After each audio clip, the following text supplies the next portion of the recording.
ওই জন্য দেখেন ইরানের সাথে অলওয়েজ লেগে আছে, অলওয়েজ একটা ফিকশন লেগে আছে।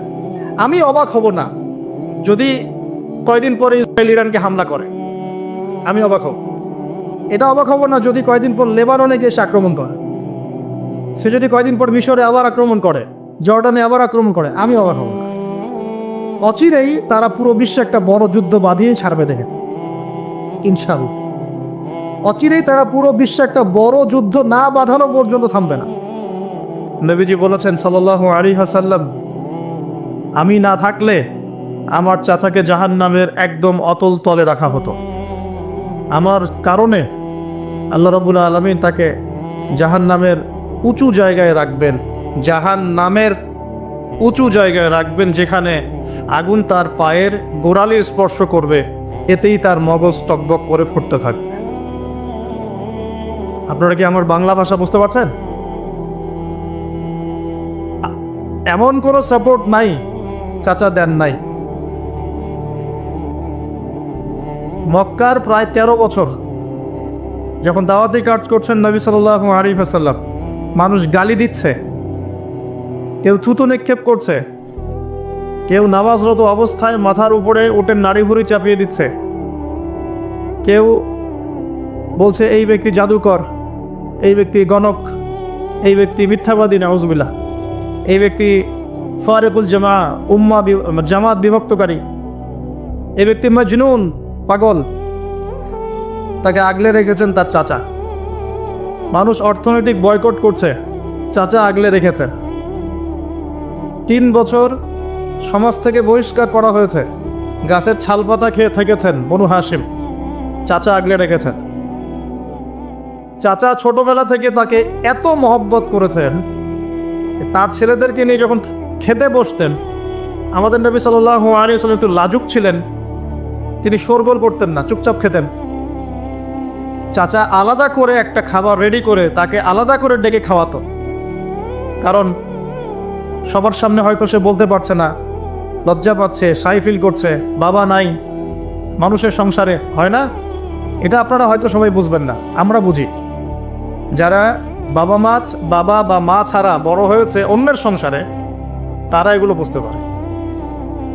নবী সাল্লাল্লাহু আলাইহি ওয়াসাল্লাম এতিমদের প্রতি এত রহম দিল কেন ছিলেন? কারণ তিনি তো এতিম অবস্থায় বড় হয়েছেন, তিনি তার কষ্টটা বুঝতেন। আমরা যদি এখানে যদি কেউ এতিম থাকেন, তিনি বুঝবেন এতিমের সাইকোলজি কেমন, তার চাহিদা কেমন, কষ্ট কেমন। আমি তো বারবার বলে আসছি কয়েকদিন থেকেই, আমাদের তো কারো সন্তান মারা যায়নি, আমাদের কারো সন্তানকে তো বোম মেরে বুলেট দিয়ে গুলি করে হত্যা করা হয়নি, আমরা তো সেই লাশ দাফন করি নাই।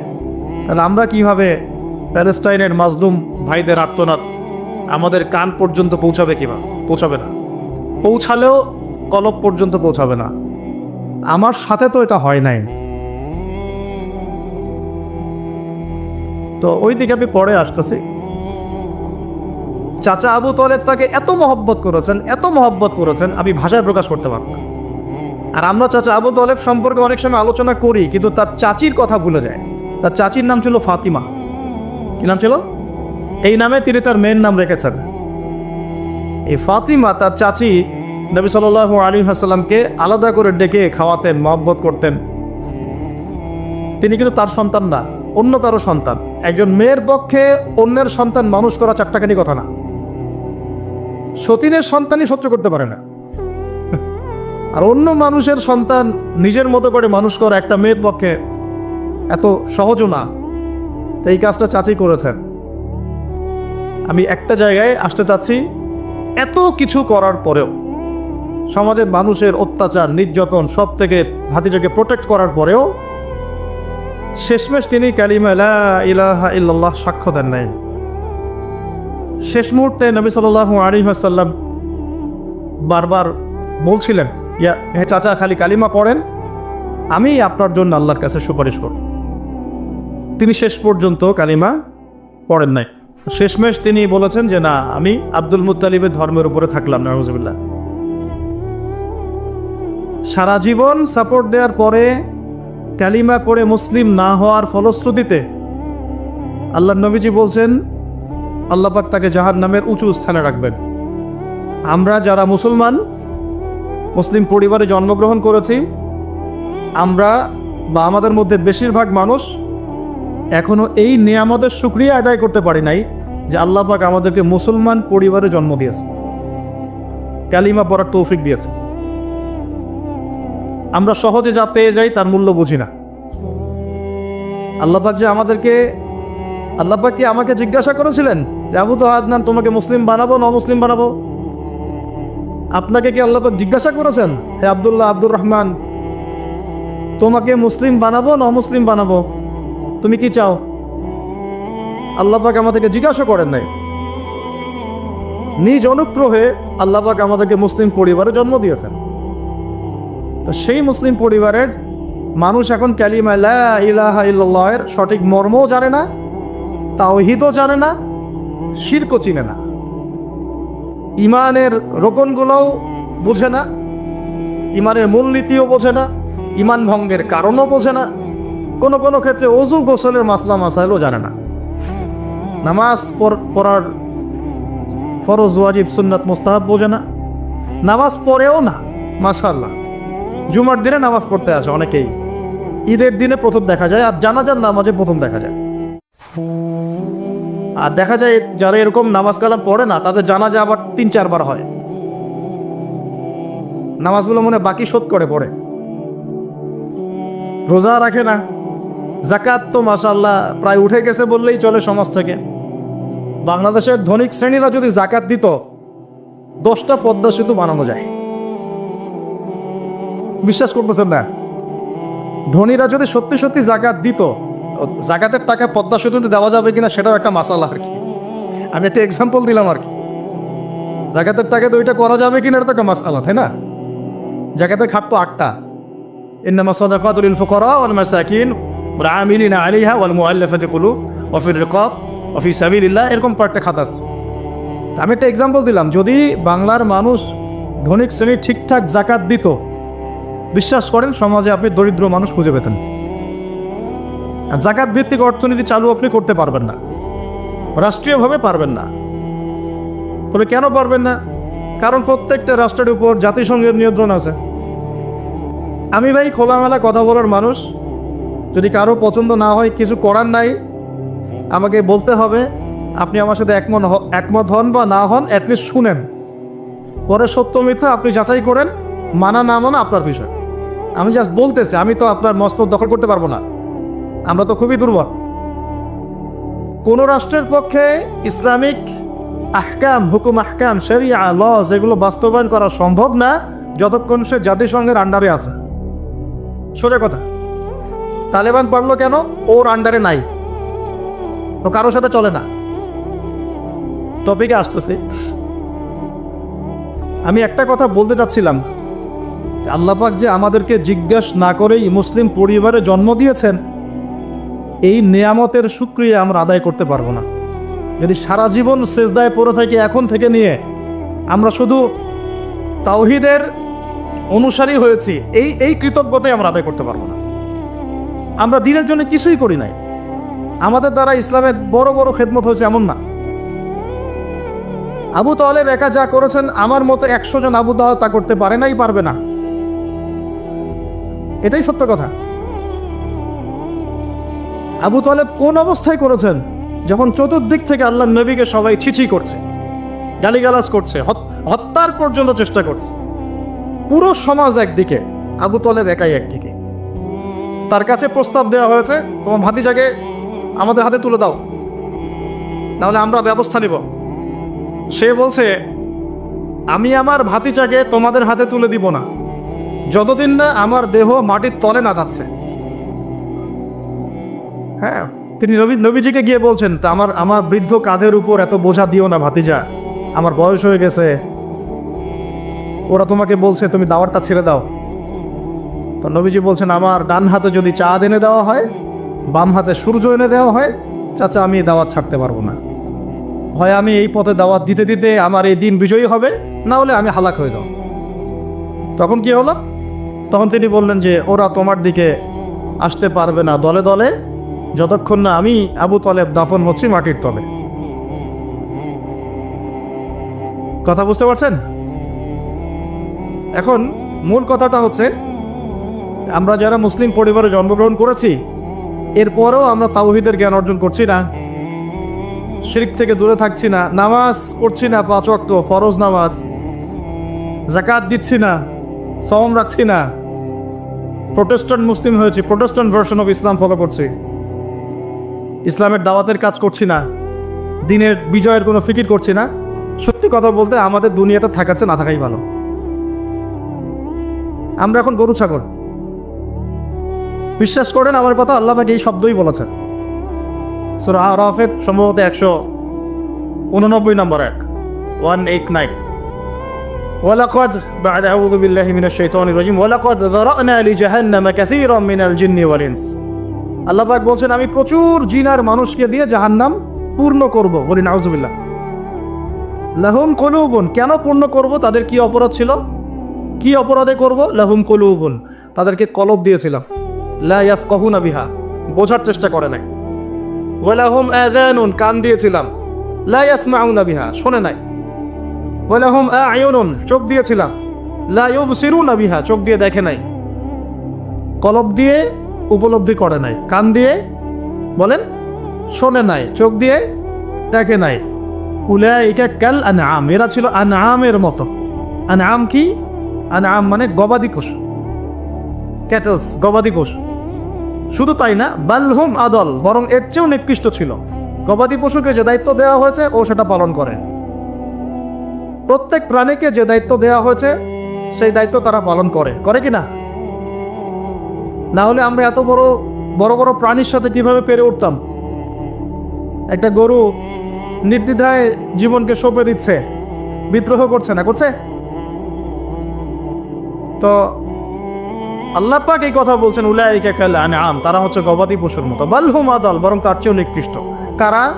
উপলব্ধি করে না, দেখে না, শোনে না। এখন আমাকে উত্তর দেন দেখি, আমাদের মধ্যে এখানে কোন ব্যক্তি আছেন যে চোখে দেখেন না, কানে শোনেন না, উপলব্ধি করেন না? আমরা সবাই চোখে দেখি। এই চোখে দেখি কি না? দেখতে পাচ্ছেন তো আপনি? কানে শুনতে পাচ্ছেন কি না? তাহলে আল্লাহ পাক কোন চোখের কথা বলছেন আর কোন কানের কথা বলছেন যেগুলো অন্ধ? বলেন। নিঃসন্দেহে অন্য একটা চোখ আছে, আরেকটা কান আছে, আরেকটা চোখ আছে, কান আছে, এটা কোথায়? কলবে। তাহলে আবু জেহেল আল্লাহর নবীকে চিনতে পারছে না, আবু বকর রাদিয়াল্লাহু আনহু চিনতে পারছেন, তাহলে দুজনের তো বাইরের চোখ একই। কোন চোখ তাহলে অন্ধ আবু জেহেলের, যে কারণে আবু জেহেল আল্লাহর নবীকে চিনতে পারল না? বলেন। এখন বলে মুসলমান পরিবারে জন্ম নেওয়ার পরে আমরা যারা নামাজ পড়ি না, যাকাত দেই না, রোজা রাখি না, সামর্থ্য হয়েছে হজ করি না, জুমার দিনে আসি, ঈদের দিনে আসি, হ্যাঁ, সৎ কাজে আদেশ করি না, অসৎ কাজে নিষেধ করি না, কোরআন তেলাওয়াত করা শিখি না, রাসূলের সুন্নাহ মাফিক জীবন গড়ি না, আর অর্থনীতি রাজনীতিতে গেলাম না, ওটা গেলামই না, বাদ, ওটা তো অনেক বড় স্কেল। তাহলে আমাদের কি চোখ আসলেই আছে, কান আসলেই আছে, কলব কি আসলে জিন্দা, না সত্যিকার অর্থে আমরা গবাদি পশু হয়ে গেছি? আত্মপর্যালোচনা করতে হয়। তো আত্মপর্যালোচনা, মোরাকাবা মানে হচ্ছে আত্মপর্যালোচনা, নিজেদেরকে নিয়ে ভাবতে হবে। তো এখন আপনি আমাকে উত্তর দেন, যেই মুসলমান নামাজ পড়ে না, রোজা রাখে না, দাওয়াতের কোনো মেহনত নাই, দিন প্রতিষ্ঠার সংগ্রাম নাই, কোরআনও তেলাওয়াত করতে জানে না, আল্লাহর পথে সদকা করে না, তাওহীদের জ্ঞান নাই, শিরকের জ্ঞান নাই, সুন্নতের জ্ঞান নাই, বেদাতের জ্ঞান নাই, ঈমান ভঙ্গের কারণ জানে না, অজু করার মাসালাও জানে না, তো এই মুসলমান সারা বিশ্বে মার খাবে না তো কারা খাবে? আমাকে বলেন, উত্তর দেন। আমার জানা নাই, আমি এগুলো বুঝি না, বুঝতে আসছি। আমি অনেক কিছুই বুঝি না, যে আমার বুঝের সাথে অনেক কিছুই মিলে না। আমার বুঝ এইটা যে মার খাবো না তো খাবে কারা, এটা আমার বুঝ। এখনো যে আমরা বসে আছি এখানে খাই নাই, সেটাই তো আল্লাহ পাকের রহমত। অনেক আগেই তো আল্লাহর গজব আসা উচিত ছিল। নামাজ তো আগেই ছেড়ে দিছো তুমি, যাকাত দাও না, রোজা রাখো না, রাসূলের সুন্নাতের কোনো খবরই নাই, প্রতিদিন ক্লিন শেভ করতেছো তুমি, আল্লাহ রাসূলের সুন্নাতকে জবাই করতেছো, প্রতিদিন করতেছো, পর্ন দেখতেছো, বাইকে করে মেয়ে নিয়ে ঘুরতেছো, ইউনিভার্সিটিতে গোল হয়ে বসে আসো মেয়েদের সাথে, অ্যাভেলেবল তো এগুলো হচ্ছে, মেয়েরা জিনা করতেছে, বউ ছেলে পেলে। এখন বিয়ে তো কঠিন, এই জন্য এই পথটা বেছে নেয়, এই পথটা সহজ, 5 দিন 7 দিন একটা মেয়ে কিনে ঘুরলে দেখা যায় যে ওই বিছানায় চলে যাওয়া যায়। এখন তো এই যুগ চলতেছে।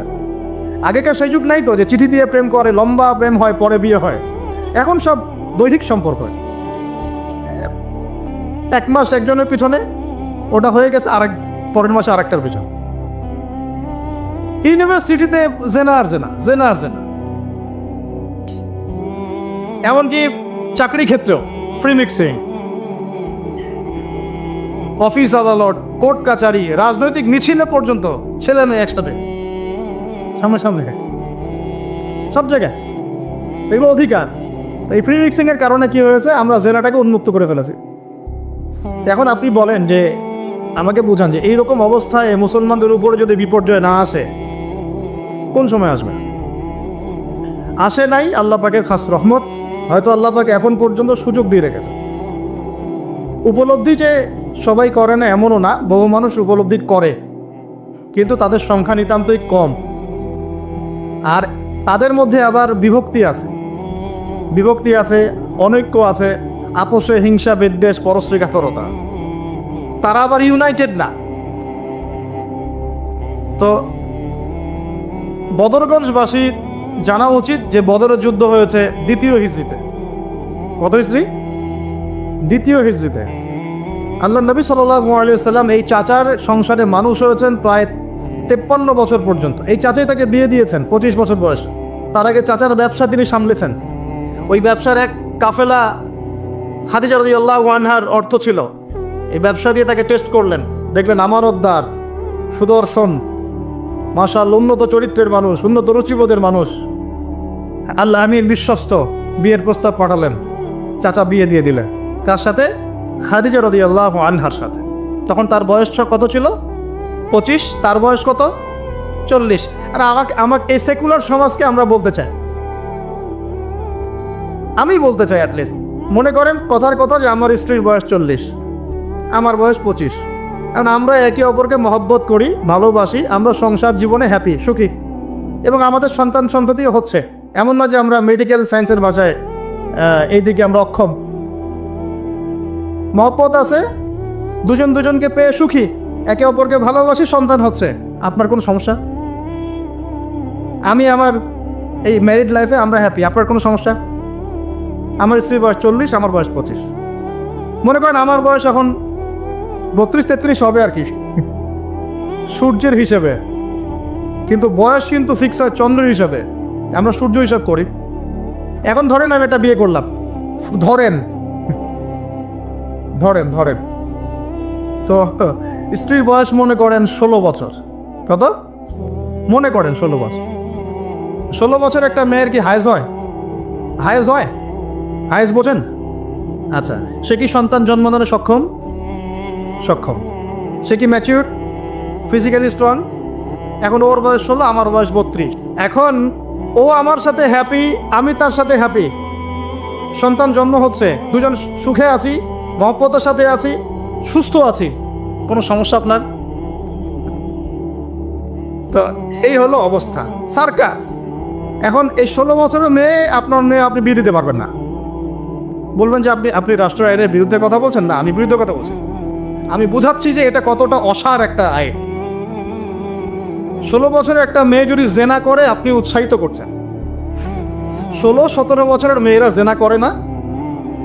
স্কুলে, কলেজে, বিশ্ববিদ্যালয়ে, এইখানে ওইখানে, এর বিরুদ্ধে আপনার ব্যবস্থা কি, অ্যাকশন কি? কিন্তু 17 বছর একটা মেয়ে যদি বিয়ে করে, আপনি তো কাজীকে ধরে জেলে দিয়ে দিবেন একেবারে। এখন বলেন এটা কি আমি মানতে বাধ্য? এখন জোর করে চাপাই দিলেন, ল করে দিলেন, মানতে বাধ্য হয়ে গেলাম। তা আসলে কি কোরআন সুন্নাহ সমর্থিত হলো? এখন জবাব দিবেন আল্লাহর কাছে আপনি। জনগণ কিছুই বলতে পারবে না।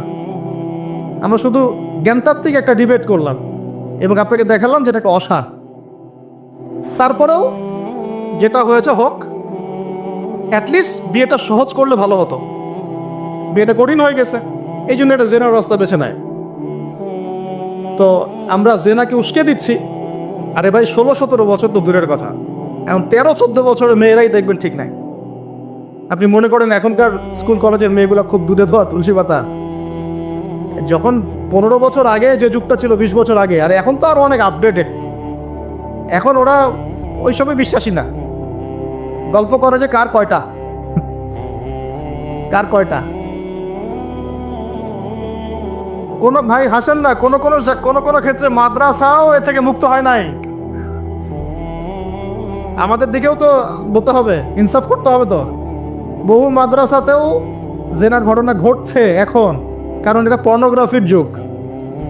কিসের যুগ?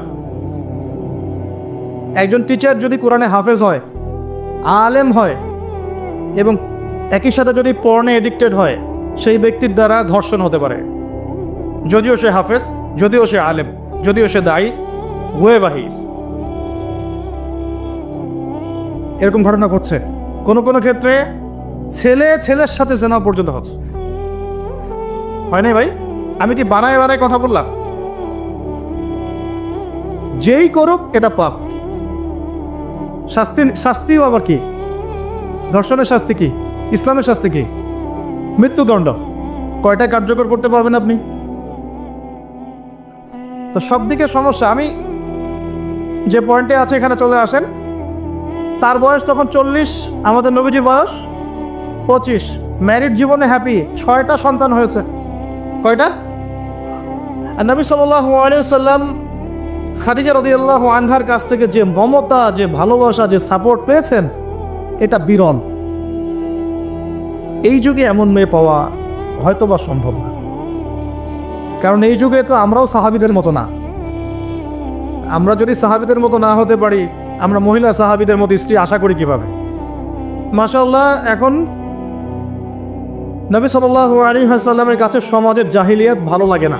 তো বোঝার চেষ্টা করি, কি জাহিলিয়াত ভালো লাগে না? তিনি দেখেন যে মক্কার মানুষ মূর্তি পূজা করে, তিনি দেখেন মক্কার মানুষ সুদ খায়, মক্কার মানুষ জেনা করছে, মাদক খাচ্ছে, হানাহানি মারামারি কাটাকাটিতে আছে। তার এগুলো ভালো লাগে না। তিনি এখান থেকে সরে যান, দূরে দূরে থাকেন, দূরে দূরে থাকেন। হেরা পাহাড় আছে, হেরা গুহা, ওই পর্বতের গুহায় তিনি একা একা নির্জনতা অবলম্বন করেন। কারণ যখন আপনি একটা ভালো রাস্তায় থাকবেন, সমাজের অন্যান্য খারাপ বিষয়গুলো আপনার পছন্দ হবে না, নিচে থেকে ভালো লাগবে না। এই যে আপনি আমি যতটুকু ইমানদার, পাশে কনসার্টের গান কানে আসলে আপনার খারাপ লাগে না? লাগে তো? আপনি বুঝতে পারেন না? চোখের মধ্যে খারাপ কিছু পড়ে গেলে আপনার খারাপ লাগে, মনে হয় এখান থেকে চলে যেতে পারলেই বাঁচি। আপনি বাসে যাচ্ছেন, দেখলেন যে ড্রাইভার গান ছেড়ে দিল, দিদি তেরা দেবার দিওয়ানা, আর বাসে কেন জানি এইসব গানই বাজে। আমরাই নাকি ভাষার জন্য আবার যুদ্ধ করেছি, লজ্জা আমাদের। আমরাই নাকি ভাষার জন্য রক্ত দিয়েছি, কিন্তু আমাদের সব কেন জানি হিন্দি সংস্কৃতি। হ্যাঁ, তো কত বড় ভণ্ডামি আমাদের মধ্যে আছে দেখেন। ভাষার জন্য আমরা লড়াই করেছি, জীবন দিয়েছি, গর্বের। এটা অবশ্যই আমাদের জন্য গর্বের, কিন্তু আমাদের ঘরে ঘরে এখন হিন্দি কেন? ঘরে ঘরে হিন্দি কেন? তাহলে আমরা কি এটা কি দিবস পালন করার বিষয়, না আদর্শ লালন করার বিষয়? কোর্ট কাচারি, অফিস আদালত সবকিছুর ভাষা হচ্ছে ইংরেজি, ওখানে বাংলা চলে না কেন? আমরা কি ইংরেজির জন্য যুদ্ধ করেছি? এই উপমহাদেশ 200 বছর শাসন করেছে ব্রিটিশরা, ওরা চলে গেছে, 200 বছর পিটিয়েছিল খুব আমাদেরকে। তারপর আমাদের বাপদাদারা যুদ্ধ করে ওদেরকে এখান থেকে তাড়িয়ে দিয়েছে। কিন্তু ওরা চলে গেলেও ওদের কোনো সুন্নত নিয়ে যায় নাই, ওদের সব সুন্নত দিয়ে গেছে। কোর্ট কাচারির সুন্নত দিয়ে গেছে, অর্থনৈতিক ব্যাংকিং সুন্নত দিয়ে গেছে, রাজনৈতিক সুন্নত দিয়ে গেছে, এমনকি পোশাক আশাকের সুন্নতও দিয়ে গেছে, এমনকি বাথরুমের টয়লেট ওইটাও দিয়ে গেছে। সবখানে এখন হাই কমোড, ব্রিটিশ ইংলিশ। তো ওরা কি আসলেই চলে গেছে? আর আমরা কি আসলেই স্বাধীন? কে বলবে এগুলো আর কে ভাববে? আর মানুষ এগুলো কবেই পজিটিভলি নেওয়ার চেষ্টা করবে আল্লাহ ভালো জানেন। বাট আমরা বলে যাচ্ছি ইনশাল্লাহ একদিন না একদিন ইসলাম হবে ইনশাল্লাহ। আল্লাহ পাক যেন সহজ করেন এবং কবুল করেন। এখন কথা হচ্ছে যে তিনি দেখেন আরবের লোকজন সুদ খায়, মদ খায়, জেনা করে ইত্যাদিতে, তিনি একা একা থাকা শুরু করলেন। একা থাকতে থাকতে ওই সময় তিনি যেভাবে ইবাদত করতে পারতেন সেভাবে ইবাদত করেছেন। আগেও ইবাদতের কিছু সিস্টেম ছিল, কারণ আরবের মানুষরা দাবি করতো তারা হচ্ছে মিল্লাতে ইব্রাহিমের উপর আছে, বিকৃত, কিন্তু ওরা মনে করতো আমরা ইব্রাহিমের ধর্মের উপরেই আছি। এখন 40 বছর বয়সে নবী সাল্লাল্লাহু আলাইহি ওয়াসাল্লামের কাছে প্রথম ওহীটা চলে আসতো। প্রথম ওহী কি ছিল ভাই? কোন সূরা? সূরা আলাকের কত নম্বর আয়াত? প্রথম আয়াতটা, প্রথম ওহীটা কি সংক্রান্ত ছিল? নামাজ পড়ো, রোজা রাখো, হজ করো, যাকাত দাও, মূর্তি পূজা করো না। কি বলেছেন আল্লাহ পাক? ইকরা বিসমি রাব্বিকাল্লাযী খালাক। হে নবী, কথাটা বুঝুন। হে নবী মুহাম্মদ সাল্লাল্লাহু আলাইহি ওয়াসাল্লাম, আপনি যেগুলো দেখে ব্যথিত, যে সমাজটার এই যে জাহেলিয়াত আপনি দূর করতে চান, যাদেরকে নিয়ে আপনি চিন্তাগ্রস্ত, আপনার কাছে ভালো লাগে না এই জাহিলিয়াতগুলো, এগুলোকে দূর করতে হলে আগে পড়াশোনা করতে হবে, জ্ঞান লাগবে। আগে কি লাগবে? ওই জায়গায় মুসলমানরা পিছিয়ে পড়ার কারণে আজকে এই অবস্থা আছে। দুজনের বুঝে আসছে, দুজন ঠিক বলছে। ওই ইকরা বিসমি রাব্বিকাল্লাযী খালাক, এই পড়াশোনা থেকে আমরা পিছিয়ে পড়েছি বলেই আমাদের আজকে অবস্থা আছে। বলছেন, এখন বলবেন যে আমরা তো পড়াশোনা করছি, সাক্ষরতার হার তো আমাদের 80, 67, 77 এরকম আর কি। তো সত্যিই কি পড়ছি? ইকরা বিসমি রাব্বিকাল্লাযী খালাক অর্থ হচ্ছে পড়ুন আপনার রবের নামে, যিনি আপনাকে, যেই জ্ঞান আপনাকে আপনার স্রষ্টার দিকে নিয়ে যাবে, সেটাই তো জ্ঞান। এখনকার আমাদের জ্ঞানগুলো কি সত্যি আমাদেরকে আল্লাহর দিকে নিয়ে যাচ্ছে, নাকি আল্লাহ থেকে দূরে সরাচ্ছে? তাহলে বোঝেন। এখন আপনি যদি বলেন যে তাহলে কি আপনি শুধু মাদ্রাসা শিক্ষাকেই সমর্থন করছেন, জেনারেল শিক্ষা সমর্থন করছেন না, আমি বলবো না। আমি নিজেও জেনারেল শিক্ষিত একজন মানুষ, আমরা অনার্স মাস্টার্স করেছি এবং আমরা কখনো সেকেন্ড হইনি আলহামদুলিল্লাহ, কয়েকবার ছাড়া। তো আমরাও জানি ব্যাপারগুলো কি। আমরা জেনারেল শিক্ষার উপকারী শিক্ষাগুলোকে সমর্থন করি, কিন্তু কোরআন এবং সুন্নাহ ইসলামের মূল শিক্ষাটাকে বাদ দিয়ে এই জেনারেল শিক্ষা আমার কোনো উপকার করবে না। আবার একই সাথে কোরআন এবং হাদিস এই দুটাতে দক্ষ হয়েও যদি আমরা বর্তমান বিশ্বের উপকারী জ্ঞানগুলো অর্জন করতে ব্যর্থ হই, তখন কোরআন সুন্নাহকে হাতে নিয়েও এই বিশ্বকে চ্যালেঞ্জ করতে পারবো না। তাহলে দরকার কি? সমন্বয়। এই সমন্বয় হওয়া উচিত ছিল আজকে থেকে 50 বছর আগেই। এখন আমাদেরকে এগুলো নিয়ে কথা বলতে হচ্ছে, এটাই দুঃখজনক। যেখানে শিক্ষা প্রতিষ্ঠান আছে, রাষ্ট্রীয় নিয়ন্ত্রণাধীন প্রতিষ্ঠানে হয়তো আপনি ইন্টারফেয়ার করতে পারবেন না, কিন্তু ব্যক্তিগত উদ্যোগে যত শিক্ষা প্রতিষ্ঠান আছে, এগুলোতে ইসলামিক শিক্ষা এবং জেনারেল শিক্ষা দুটাকে সমন্বয় করার চেষ্টা করেন। আল্লাহ পাক তৌফিক দান করুন। দেখবেন আগামী 10 বছরের মধ্যে একটা আলোকিত প্রজন্ম গড়ে উঠবে ইনশাআল্লাহ। আমার ছেলে বাংলা, ইংরেজি, অঙ্ক সব শিখবে, এদিকে হাফেজে কোরআন হবে, আরবি ভাষা শিখবে, আরবি ব্যাকরণ শিখবে, হাদিসের ইবারত পড়ার যোগ্যতা অর্জন করবে, মোতাআলা করবে। মাশাআল্লাহ, একদিন দেখা যাবে সে কোরআন সুন্নাহর জ্ঞানেও দক্ষ হয়েছে, এদিকে সে ডক্টর হয়েছে, মাশাআল্লাহ সে ইঞ্জিনিয়ার হয়েছে, পাইলট হয়েছে, সেনাবাহিনীর মেজর কর্নেল হয়েছে। সম্ভব না? অনেক ডক্টর দেখবেন যে 50 বছর বয়স হওয়ার পরে ইসলামের দিকে এসে চর্চা করা শুরু করে, তারপরে দিনের দিকে হেদায়েত হয়ে দিনের উপকারে কাজ করছে। অনেক ইঞ্জিনিয়ার সাহেব এই কাজ করছেন, অনেক আর্মি অফিসার, র্যাবের, পুলিশের, বিজিবি, তারা দেখবেন যখন রিটায়ার্ড করে বা যখন সিনিয়র হয়, তখন গিয়ে চর্চা করা শুরু করে, এবং তখন তারা আবার দিনের জন্য অনেক কিছু করতেও চায়, করেও, অনেকে করে না। তারা কি অমুসলিম নাকি? তারা তো আমাদেরই ভাই, আমাদের ভাই না? শোনেন, যদি বাংলাদেশ রাষ্ট্রীয়ভাবে কখনো জিহাদে যায় কুফফারদের বিরুদ্ধে, তাহলে আমরা যাব না, তারা যাবে? যাবে তো তারাই। জি, আপনি যাবেন না, যাবে তো তারাই। আপনার আমার কি প্রশিক্ষণ আছে? যদি বাংলাদেশে কোনো, মনে করেন যে 100% ইসলামী জ্ঞানে পরিপূর্ণ কোনো নেতা আসছে, আমির, রাষ্ট্রীয় আমির, এখন সে চিন্তা করলো যে আমি এই ঈদের বিরুদ্ধে সৈন্য পাঠাবো, ভাবতে পারে কি পারে না? 73 সালে 6টা মুসলিম দেশ সৈন্য পাঠিয়েছিল, মিশর ছিল, জানেন না আপনারা এগুলা ইতিহাস? 6 দিনের যুদ্ধ। তো যাই হোক, ধরেন বাংলাদেশ এমন একজন নেতার আন্ডারে আছে, যেই নেতা বললো ঠিক আছে আমিও পাঠাবো, আমার এখান থেকেও 2000 সৈন্য যাবে। তখন কি তো ওই 2000-এর মধ্যে আপনি থাকবেন না, থাকবে ওই আর্মি অফিসারই, ওই বিজিবি, ওই র্যাব, ওই পুলিশ, ওই ভাইরাই থাকবে। তারা আমাদের ভাই না? তাদেরকে মেসেজটা পৌঁছাতে হবে যে আপনারা পরিপূর্ণ ইসলামের সামনে আত্মসমর্পণ করেন। ইনশাআল্লাহ আল্লাহ পাক দুনিয়াতেও সুখী করবেন, পরকালেও সুখী করবেন ইনশাআল্লাহ। আমরা দোয়া করব, দোয়া। আপনারা কখনো একটা রাষ্ট্রের মধ্যে জাতিগত বিভাজনে যাবেন না। জাতিগত বিভাজনটা খুব খারাপ। এতে করে রাষ্ট্রের অভ্যন্তরীণ যে স্থিতিশীলতা নষ্ট হয়ে যায়। আমরা আলহামদুলিল্লাহ ইসলামকে তো ভালোবাসি, মহব্বত করি, পারি না পারি আমাদের মন তো ব্যথিত হয় না? এটা আল্লাহ পাক দেখছেন ইনশাআল্লাহ। আল্লাহ পাক ওই অনুযায়ী আমাদেরকে প্রতিদান দিবেন ইনশাআল্লাহ। তবে চেষ্টা আরও বাড়াতে হবে। এই চেষ্টা বাড়ানোর কথা বলতে এখানে আসছি। আল্লাহ নবীর মন খারাপ, তখন ওহী এসেছে। ওহী প্রাপ্ত হওয়ার পরে নবী সাল্লাল্লাহু আলাইহি ওয়াসাল্লাম একটু ভীত, একটু সন্তুষ্ট। ওয়াকাদ খাশিতু আলা নাফসি। বাংলাদেশে যত সিরাতের বই আছে না, তার 80% সিরাতের বইয়ে আপনি পাবেন ওই সময় নবী সাল্লাল্লাহু আলাইহি ওয়াসাল্লাম এতটা ভীত সন্তুষ্ট হয়ে গিয়েছিলেন, কয়েকবার তিনি চিন্তা করেছেন যে আমি পাহাড়ের উপর উঠে নিজেকে শেষ করে ফেলবো। এটা নিয়ে বিশাল ইস্যু সৃষ্টি করে ফেলছে বাংলাদেশে। আর রাহিকুল মাকতুম বলেন, আর যে কোনো বড় বড় সিরাতের গ্রন্থ বলেন, এটা যদি লিখা না থাকছে আমি বক্তব্য দাও ছেড়ে দেব।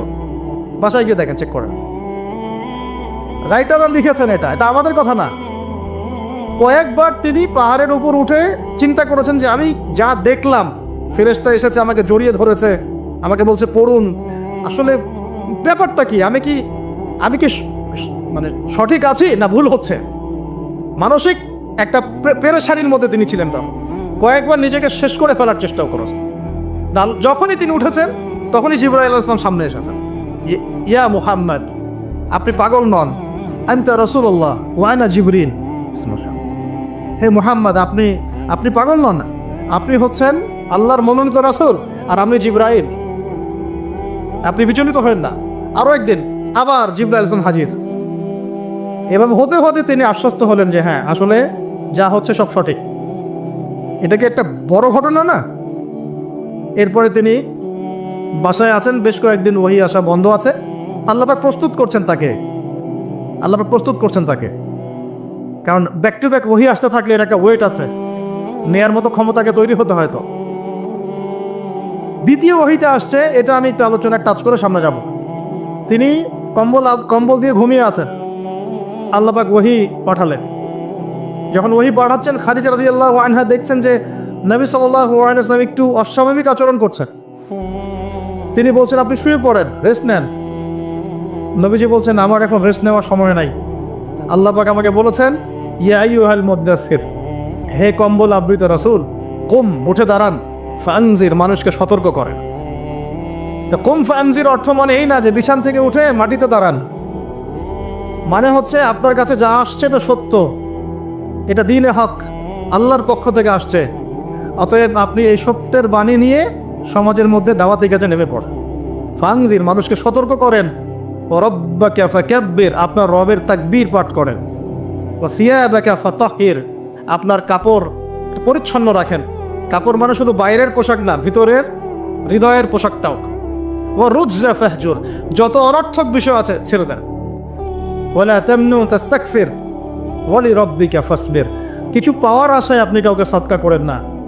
কারো কাছে কিছু পাওয়ার আশায় আপনি সাদাকা করেন না, বরং আপনার রবের জন্য আপনি সবর করেন। কত গভীর কথা। এটা নিয়ে কিন্তু আলোচনা খুব বেশি হয় না। আমরা আলোচনা করি প্রথম ওহীটা কি ছিল, এটা দ্বিতীয় ওহী ছিল। উঠুন, সতর্ক করুন। আপনি যা ভাবছেন এরকম কিছু না। আপনি নবী, আপনি শেষ নবী। এই মহাবিশ্বে আপনার মতো কোনো নবী আসে নাই। আপনি সর্বশ্রেষ্ঠ নবী, আপনি সর্বশ্রেষ্ঠ আখলাকের অনুসারী, আপনার উম্মত হচ্ছে সর্বশ্রেষ্ঠ উম্মত। আপনি উঠুন, মানুষকে সতর্ক করুন, কাপড় পবিত্র রাখুন, অনর্থক বিষয় ছেড়ে দেন, আল্লাহর জন্য সবর করেন, আল্লাহর জন্য তাকবীর পাঠ করেন, বলেন আল্লাহু আকবার। এই শুরু হলো মিশন। এই মিশন শুরু হওয়ার পরে 13 বছর, কয় বছর ভাই? 13 বছর মক্কায় তিনি প্রথম 3 বছর গোপন দাওয়াত দিয়েছেন, তারপরে প্রকাশ্য দাওয়াত দেওয়া শুরু করেছেন। এই প্রকাশ্য দাওয়াত যখনই দেওয়া শুরু করেছেন, ব্যাস সমাজে কনফ্লিক্ট লেগে গেল, হক আর বাতিলের লড়াই। তিনি যাদেরকে নিয়ে দাওয়াত দিচ্ছেন, আবু বকর সিদ্দিক, ওসমান বিন আফফান, আব্দুর রহমান বিন আউফ, তালহা বিন উবাইদুল্লাহ, সাদ ইবনে আবি ওয়াক্কাস, বেলাল ইবনে রাবাহ, আব্দুল্লাহ বিন মাসউদ, এরকম সাহাবী 40 জন বা 80 জন। আর নিজের ঘরে আছে স্ত্রী, আলী ইবনে আবি তালেব, যায়েদ ইবনে হারেসা, জাফর বিন আবি তালেব। আর এই দাওয়াত যখন চলতে লাগলো, সমাজের মানুষ প্রকাশ্যরূপ যখন ধারণ করলো, এই পক্ষে আছে আবু জেহেল, আবু লাহাব, উতবা, সাইবা, রাদিয়া, আশরাক বিন শারিক, এরকম কিছু মানুষ।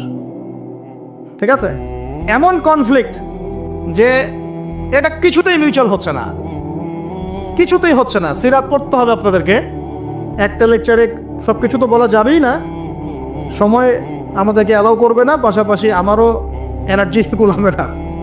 ঠিক আছে, এমন কোনো কষ্ট নাই যা তাকে দেয়া হয় নাই, সাহাবীদেরকে দেয়া হয় নাই।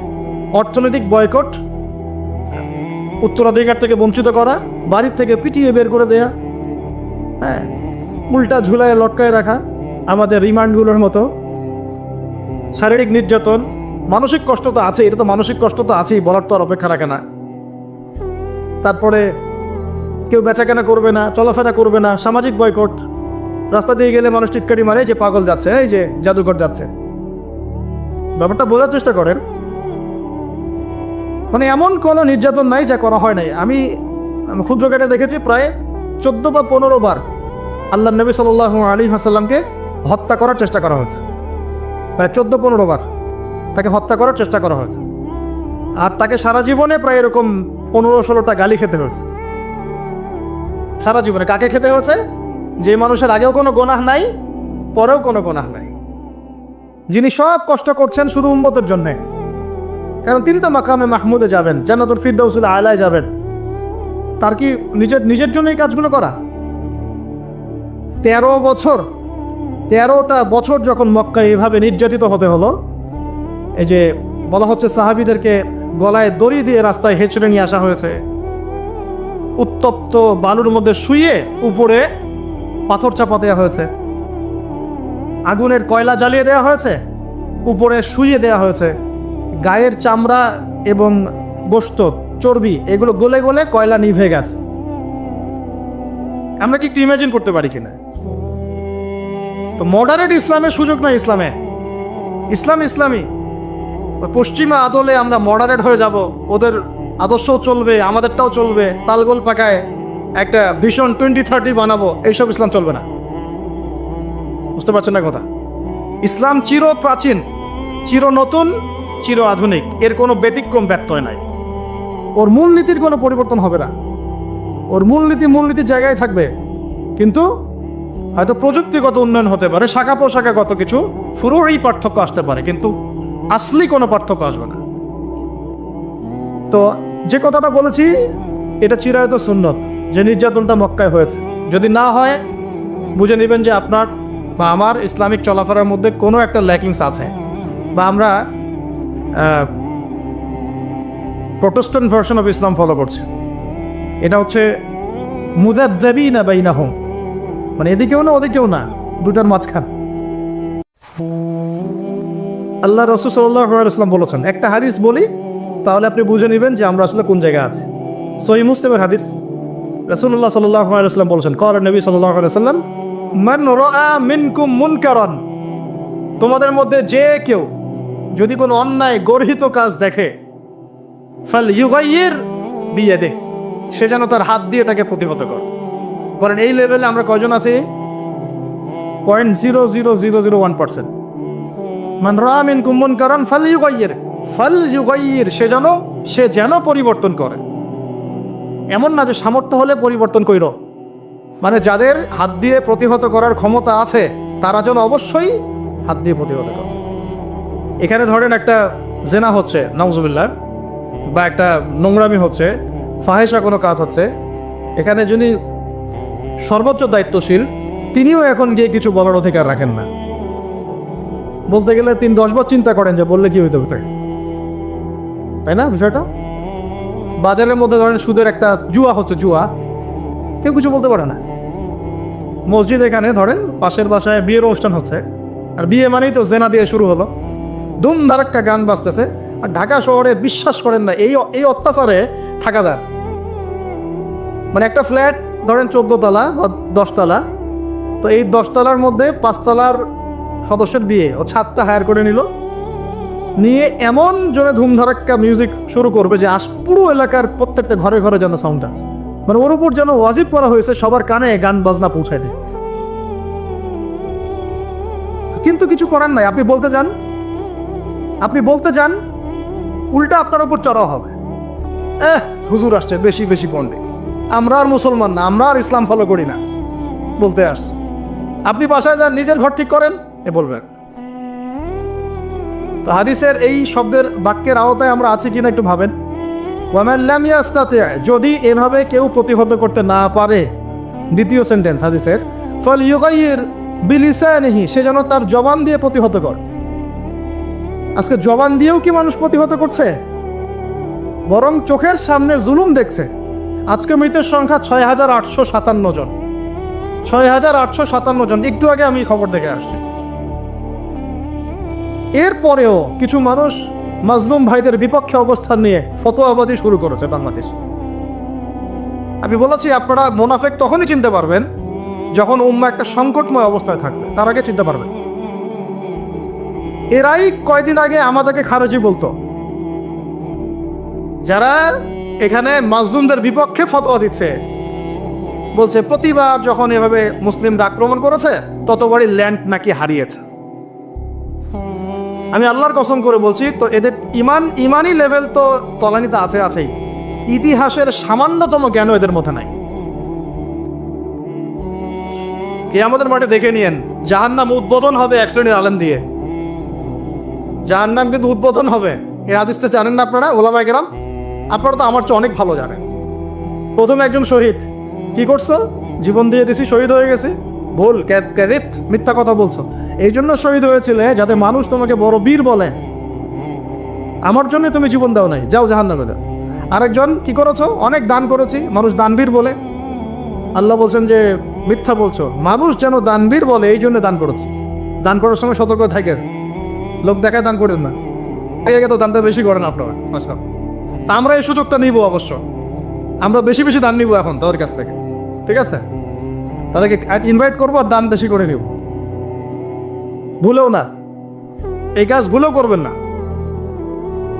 রিক্সাওয়ালা ভাইয়ের কাছ থেকে সৎকা নিবেন 10 টাকা। মুচি ভাই, তরকারিওয়ালা, ভ্যান চালক, এদের কাছ থেকে হালাল টাকা থেকে টাকা নেই। ওই ব্যারাট মসজিদ থেকে দিন প্রচার হবে, আর হারাম টাকার এসি মসজিদ থেকে দিনের কোনো প্রচার হবে না। বাংলাদেশে এসি মসজিদ অভাব নাকি? আমার কথা রাগ করতেছেন নাকি? বাংলাদেশে এমন অনেক মসজিদ আছে কোটি কোটি টাকার প্রজেক্ট, ঠিক শেষ জামানের হাদিসের মতো। নবীজি বলেছেন শেষ জামানায় কিছু মসজিদ হবে চাকচিক্যময়, একদম গর্জিয়াস, হেদায়েত উঠে যাবে। পরের লাইন হচ্ছে হেদায়েত উঠে যাবে, ওঠে নাই? নামাজ শেষ, মসজিদ বন্ধ। মসজিদে খাদেমদের মাঝে মাঝে অস্থিরতা দেখলে মনে হয় যে বাসায় গিয়ে সুন্নতটা পড়ি, এখানে পড়ার দরকার নেই, বিরক্ত হচ্ছে মনে হয়। নামাজ শেষ হওয়ার পর তাড়াতাড়ি এসি বন্ধ করতেছে, লাইট অফ করতেছে, ফ্যান অফ করতেছে। ভাই তাড়াতাড়ি জানি বিল উঠতেছে। আল্লাহ আমাদেরকে বোঝার তৌফিক দান করুন। তো উম্মার ক্রান্তি লগ্নেই আপনি এগুলো চিনতে পারবেন, তাছাড়া পারবেন না। আল্লাহ নবী বলছেন, যদি তোমরা হাত দিয়ে প্রতিহত করতে না পারো, যেটা সামর্থ্য আপনার নাই, মুখ দিয়ে যেন প্রতিবাদ করে। এখন এই জায়গায় আমাদের ইমান দিকে আছে না নাই? এইসব ইস্যুতে যাদের লেখার ক্ষমতা আছে তাদের উপর লেখা ওয়াজিব, যাদের বলার ক্ষমতা আছে তাদের উপর বলা ওয়াজিব, যাদের আরো বড় কোনো সহায়তা পাঠানোর সুযোগ আছে না, এটা পাঠানো তাদের জন্য ওয়াজিব। যাদের রাষ্ট্রীয়ভাবে কিছু করার ক্ষমতা আছে ওইটা করা তার উপর ওয়াজিব। আর যার এসব কোনো কিছুই করার ক্ষমতা নাই তার উপর দোয়া করা ওয়াজিব। আমাদের কি দোয়া করার ক্ষমতা নেই? আল্লাহ পাক শুনবেন না আমাদের দোয়া? এখন আসেন, ফাইল্লাম ইয়াস্তাতি, যদি তোমরা এতেও সক্ষম না হও। আরে বাবা, মুখে কথা বলারও সুযোগ নাই, মুখে বললেও সমস্যা, অবস্থা খারাপ, গর্দান থাকবে না। আবু হুরায়রা রাদিয়াল্লাহু আনহু বলেছিলেন একটা কথা, যে আমি এমন অনেক এলেম জানি যেগুলো যদি আমি এখন বলা শুরু করি আমার গর্দান থাকবে না। সে একই কথা আমাদেরকেও মাঝে মাঝে ইশারা ইঙ্গিতে বলতে হয়। যতটুকু বলছি এতে বুঝে নেন, এর চেয়ে বেশি বলতে গেলে আমাদের গর্দান নাও থাকতে পারে। যারাই তাদের এগেনস্টে দাঁড়িয়েছে কথা দিয়ে, কলম দিয়ে, বিভিন্নভাবে, এরা তাদেরকে গুপ্ত হত্যা করেছে। যে ব্রিটেনের হাত ধরে সে এই ক্ষমতা পেয়েছে 1918 দিকে, ওই ব্রিটেন 1933 সালের দিকে ওর বিরুদ্ধে চলে যাচ্ছিল, ফিলিস্তিনিদের পক্ষে চলে আসছিল, তখন ওই ব্রিটেনের অনেকগুলো নেতাকে মেরে ফেলছে। এরা এই জাতি, এরা কোন জাতি আপনাকে একটা আমি এক্সাম্পল দিয়ে বোঝাই। এরা হচ্ছে নবীদেরকে হত্যা করা জাতি। কাদেরকে বলেন? আমি কি মিথ্যা বলছি? কোরআনে যদি এটা না থাকতো তাহলে আপনি বলতেন যে আমি মিথ্যা বলছি। এটা আমি বলি নাই, আল্লাহ পাক বলেছেন পবিত্র কোরআনে, তোমরা নবীদেরকে হত্যা করেছো। সুবহানাল্লাহ। আর এরা আমাদের নবী মুহাম্মদ সাল্লাল্লাহু আলাইহি ওয়াসাল্লামকেও 2 বার হত্যা করার চেষ্টা করেছে। একবার বনু নাজির যুদ্ধের আগে, আর একবার খায়বার যুদ্ধের সময়। ওটা শেষ করবো আমি ওইদিকে। তো ভাই, আমরা যারা মুখ দিয়ে বলতে পারবো না তাদের ফাইল্লাম ইয়াস্তাতি ফাবি কলবি, তাহলে যেন অন্তর থেকে ঘৃণা করে। এখন আপনি বলেন, এই হাদিসের আওতায় আমাদের ইমান টিকে আছে না নাই? অ্যাটলিস্ট মন থেকেও কি ঘৃণা করে? সাধারণ মানুষ মন থেকে অন্তত ঘৃণা করে। আর যদি ওয়াযালিকা আদআফু মিনাল ঈমান, মানে এটা হচ্ছে ইমানের সবচেয়ে নিচু লেভেল, তার মানে যার মন থেকেও ঘৃণা আসছে না, ইমানের সাথে কোনো সম্পর্ক নাই। ব্যাস, সোজা কথা। তো এখন আমাকে বলেন, যারা চোখের সামনে এই জুলুম, নির্যাতন, অন্যায় বছরের পর বছর দেখে আসতেছে, তার উপরে মাজলুমদের পক্ষ না নিয়ে জালেমদের পক্ষে ফতোয়াবাজি করতেছে, ইমানের কোন লেভেলে তারা আছে? তাদের কাছে আমাদেরকে দিন শিখতে হবে, ওখানে আকীদার দার্স দিতে হবে, ওখানে আমাদেরকে সহি শিখতে হবে, সহিটা শিখতে হবে। আর সমস্ত ওলামায়ে কেরাম মরে গেছে সারা ওয়ার্ল্ড থেকে। আল্লাহর ওয়াস্তে নিজের আকীদা, নিজের আমল নামার ফিকির করেন। কেউ কাউকে বাঁচাবে না কাল কিয়ামতের মাঠে। যদি এই দুনিয়াতে আমরা হকপন্থী না হতে পারি, শ্বাস চলে গেলে আর হকপন্থী হতে পারবো। আমরা কিছু করতে পারবো না, আমরা জানি। এখন এখানে বসে দোয়া করতে পারছেন আপনি, হয়তো আপনি মন থেকে ব্যথিত হচ্ছেন, হ্যাঁ, মুখ দিয়ে কিছু প্রতিবাদ করতে পারছেন, ফেসবুকে লিখতে পারছেন, এই তো আপনার দৌড়। আমাদের দৌড় এই পর্যন্ত না। আমরা তো রাষ্ট্রীয়ভাবে চাপ দিতে পারবো না, ওই জায়গায় আমরা নাই। আমরা তো তাদের প্রতিবেশী রাষ্ট্রও না যে সীমান্ত খুলে দিবেন, ওরা চলে আসবে রোহিঙ্গাদের মতো। পারবেন না। রোহিঙ্গাদের সঙ্গে আমরা সীমান্ত খুলে দিয়েছিলাম না? লক্ষ লক্ষ রোহিঙ্গা আসে নাই, আশ্রয় দেয় নাই। তো আমরা কি করবো? অ্যাটলিস্ট মন থেকে তো আমরা এটা প্রতিবাদ করবো নাকি? ঘৃণা লালন করবো, আল্লাহর কাছে দোয়া করব, আমাদের মাজলুম ভাইদের জন্য আমরা দোয়া করব, জালেমদের বিরুদ্ধে বদদোয়া করব, এগুলো তো করতে পারি। আর যদি এগুলোও না করি, আমাদের দায়িত্ব আমরা এড়িয়ে যাই, কাল কিয়ামতের মাঠে কি আমরা জবাব দিতে পারবো? আপনারা ওলামায়ে কেরামদেরকে জিজ্ঞাসা করেন, বড় বড় ওলামায়ে কেরামদেরকে, আহলুল ফেসবুক ওয়াল জামাত কেনা, আহলুল নেফাক ওয়াল জামাত কেনা, ঠিক আছে, আহলুল রিয়াল ওয়াল জামাত এদের কেনা, আহলুল মাল ওয়াল জামাত এগুলো না। হকপন্থী ওলামায়ে কেরাম যারা, তাদেরকে জিজ্ঞাসা করবেন, যদি কোনো মুসলমান মেয়েকে তুলে নিয়ে যাওয়া হয়, ফিকহের যে কোনো কিতাব থেকে ফতোয়া নেবেন, যদি কোনো মুসলমান মেয়েকে কেউ অন্যায়ভাবে তুলে নিয়ে যায় মুসলিম রাষ্ট্র থেকে এবং তার শ্লীলতাহানি করে, তাহলে তার উপর আমাদের হুকুম কি, আমাদের করণীয় কি? ওলামায়ে কেরামকে জিজ্ঞাসা করে ফতোয়া নিয়েন, কি ফতোয়া দেয়। নিঃসন্দেহে তারা বলবে, যদি ওই রাষ্ট্রের সামর্থ্য থাকে, তার এটার বদলা নেওয়া ফরজ। যদি তাকে কোনো কুফার নিয়ে চলে যায়, জিম্মি করে রাখে, তাকে উদ্ধারের চেষ্টা করা ওই মুসলমানদের উপর ফরজ। যদি ওই রাষ্ট্র না করতে পারে, তাহলে প্রতিবেশীর উপর হক বর্তাবে, ওর উপর করা ফরজ। যদি সে করতে না পারে, তার প্রতিবেশীর উপর হক বর্তাবে, তার উপর করা ফরজ। যদি কেউ না করে, সারা মুসলিম উম্মার উপরে তখন দায়িত্ব বর্তাবে, সবার উপরে করা ফরজ। ইসলামের ইতিহাসে একটা বড় যুদ্ধের নাম তাবুক যুদ্ধ। কি যুদ্ধ? সরাসরি ব্যাটল হয়নি, কিন্তু নবী সাল্লাল্লাহু আলাইহি ওয়াসাল্লাম একটা চিঠি এভাবে লিখে একজন সাহাবীর হাতে দিয়ে পাঠিয়ে দিয়েছিলেন যে তুমি রোমান সম্রাটের কাছে যাও, রোমকদের একটা অংশ, পুরো রোমটা হিরাক্লিয়াস ছিল, এটা একটা অংশ, গিয়ে ইসলামের দাওয়াত দাও, তার ইসলাম কবুল করে কিনা দাওয়াত দাও। চিঠি পেয়ে অহংকার বশত ওই শাসক এই মুসলিম সাহাবীকে হত্যা করে। হয় না এরকম? হ্যাঁ, এত বড় সাহস, আমাকে দাওয়াত দিতে আসছে, আমরা পরাশক্তি, ওরা কোথাকার বেদুইন আরবের, এসব বলে বলে তাকে হত্যা করছে। নবী করিম সাল্লাল্লাহু আলাইহি ওয়াসাল্লাম একজন সাহাবীর হত্যার বিনিময়ে বা আমরা এই ঘটনাকে কেন্দ্র করে 30,000 সৈন্য রেডি করে যাত্রা করেছেন তাবুকের দিকে। কত হাজার? একজন সাহাবীর হত্যার বদলা নেওয়ার জন্য। এত বড় সাহস!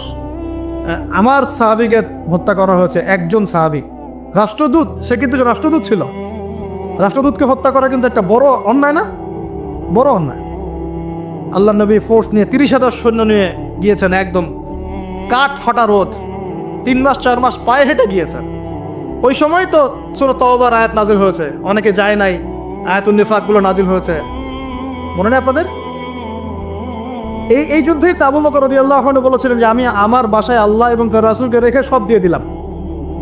ওমর রাদিয়াল্লাহু আনহু বলেছিলেন আমি আমার বাসায় অর্ধেক সম্পত্তি রেখেছি, বাকি অর্ধেক দিয়ে দিলাম। উসমান রাদিয়াল্লাহু আনহু এই যুদ্ধে এই 30,000 সেনাবাহিনীর 10,000-এর দায়িত্ব নিয়েছিলেন। এই 10,000 সেনাবাহিনী 3 মাস খাবে দাবে কি পড়বে সব দায়িত্ব তার। কত বড় দানবীর চিন্তা করেন। আমি একটা এক্সাম্পল দিলাম। একজন মুসলিমকে অন্যায়ভাবে হত্যার বিপরীতে নবী সাল্লাল্লাহু আলাইহি ওয়াসাল্লাম কি পদক্ষেপ নিয়েছেন, আর আমরা তার উম্মাহ 75 বছর থেকে চোখের সামনে এগুলো দেখে আসতেছি, কোনো প্রতিক্রিয়া নাই। আমাদের প্রতিক্রিয়া এতটুকুই, আমরা এর তীব্র নিন্দা জানাই, এটাই আমাদের প্রতিক্রিয়া। আমরা এই ঘটনার তীব্র নিন্দা জানাই, আমরা এর পাশে, আমরা তাদের প্রতি সহানুভূতিশীল।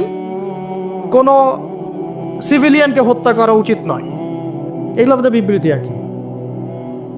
কেউ কিছু বলতে পারে না। মিডিয়া কার হাতে? মিডিয়াগুলা ওদের হাতে। ব্যাংকিং সিস্টেম কার হাতে?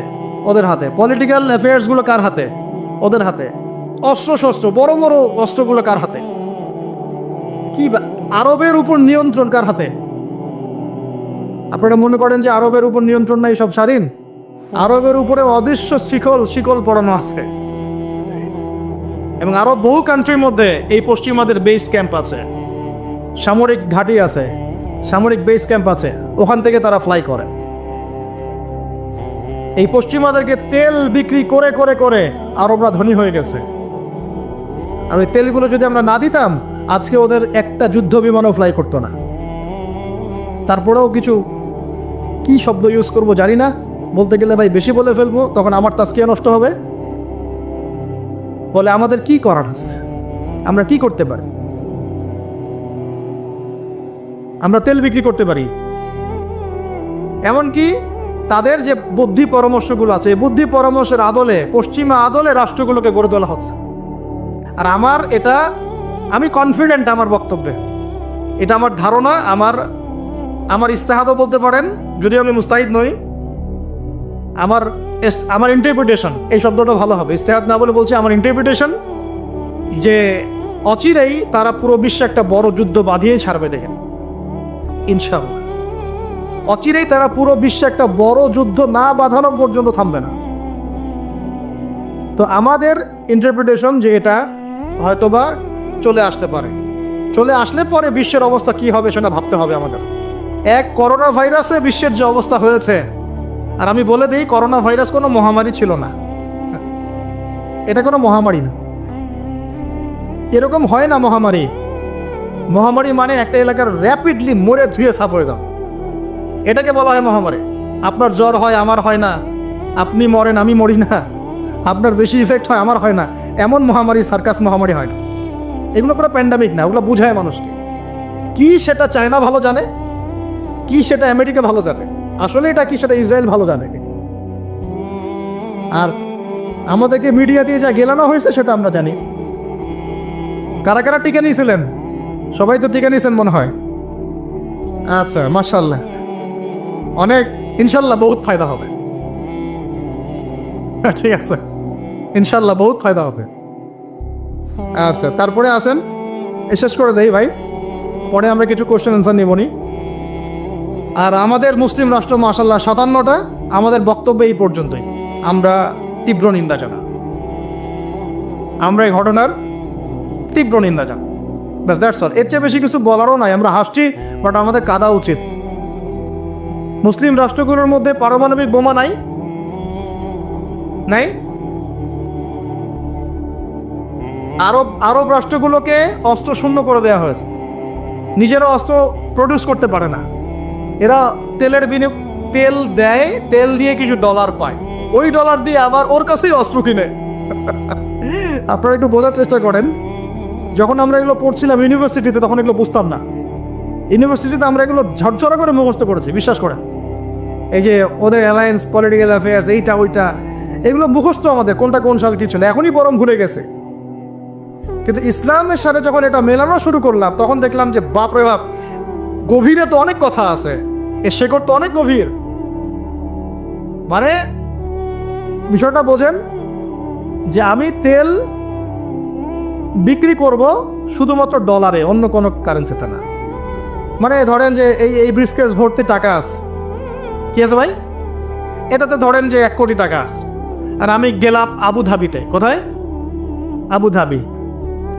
তো গিয়ে বললাম যে শেখ, এই যেখানে এই ব্রিফকেসে 1 কোটি টাকা আছে, নট ডলার, টাকা, আমাকে 5 লিটার তেল দেওয়া যায়? জীবন আমাকে তেল দিবে না। এই বক্সটা আমি নিয়ে গেলাম টাকার জায়গায় ডলার দিয়ে, শেখ আমার কাছে ডলার আছে 1 ব্রিফকেস, আমাকে কি এখন তেল দেওয়া যায়? অবশ্যই। কুল্লু খালাস, আসেন। অবশ্যই, ইয়া হাবিবি কুল্লু খালাস, আসেন তেল নিয়ে যান। আনছে হাবিবি বলবে, তখন আসেন তেল নিয়ে যান। এই যে শুধুমাত্র ডলার দিয়ে তেল কেনা বেচা করার চুক্তি, এর নাম হলো পেট্রো ডলার মনিটরি সিস্টেম। আপনি ডলার ছাড়া অন্য কোনো কিছুতে তেল কিনতে পারবেন।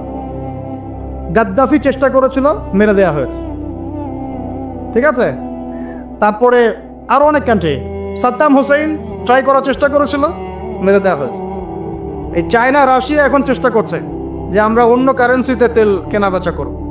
ইরান মাঝখানে চেষ্টা করেছে আমরা সোনা দিয়ে তেল কেনা বেচা করবো, সোনা দিয়ে। ওই জন্য দেখেন ইরানের সাথে অলওয়েজ লেগে আছে, অলওয়েজ একটা ফিকশন লেগে আছে। আমি অবাক হব না যদি কয়দিন পরে ইসরায়েল ইরানকে হামলা করে, আমি অবাক হব। এটা অবাক হব না যদি কয়দিন পর লেবাননে গিয়ে সে আক্রমণ করে, সে যদি কয়দিন পর মিশরে আবার আক্রমণ করে, জর্ডানে আবার আক্রমণ করে, আমি অবাক হব না। এগুলো আমরা বুঝি। এখন কথা হচ্ছে এই যে কেনা বেচাটা জায়েজ না না জায়েজ বলেন দেখি।